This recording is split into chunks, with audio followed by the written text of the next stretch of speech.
we are questioning just how the National House Speaker, Moses Wetangula, who has been accused by the opposition side of being government bipartisan, and also the party's tribunal now.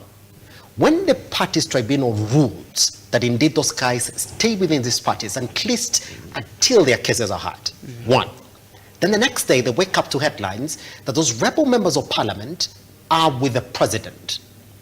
And then you see these statements that are coming from them. That is them essentially saying, we are with you, we don't care. Whatever is happening in that party, we do not like. Yes, I think, Simba, one thing you need to understand is this. And before I come to that issue, I will mention one thing quickly. As I indicated, our politics is bipolar in nature. So any politician, especially who is in the national limelight, you have either to align with the two opposing sides or sink into oblivion. You have no option.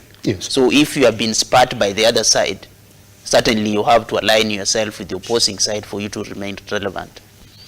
Next thing is the issue of, like what I would say in law we call of continuing infringement. You get?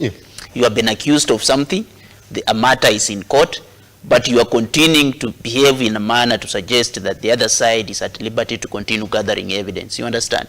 So you can argue that by their conduct recently, actually they are confirming that they are no longer in line with the party ideology and whatnot. But what you need to understand is when you present a case, for example, of a disciplinary action, you are talking of a disciplinary action that was carried some times back.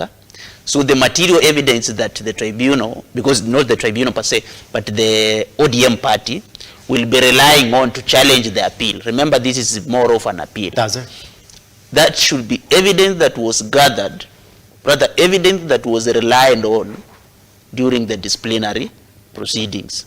Not the evidence that, so if they were to engage in some behavior right now, let's say the rebel MPs or the MPs who have been expelled decide now to engage in some actions which clearly will indicate that they are against the party constitution or the ODM. It's my dear Jackson. So what they will do, what the party will be required to do as per the law is to go back and institute fresh disciplinary action on the basis of the current evidence. You get?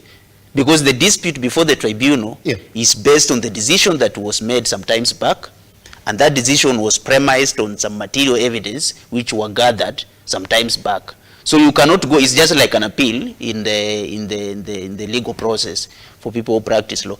In the legal process, when you file a case and you succeed or do not succeed and appeal is preferred, at the appellate level, unless the Court of Appeal allows you, you cannot go and bring in new evidence. You get?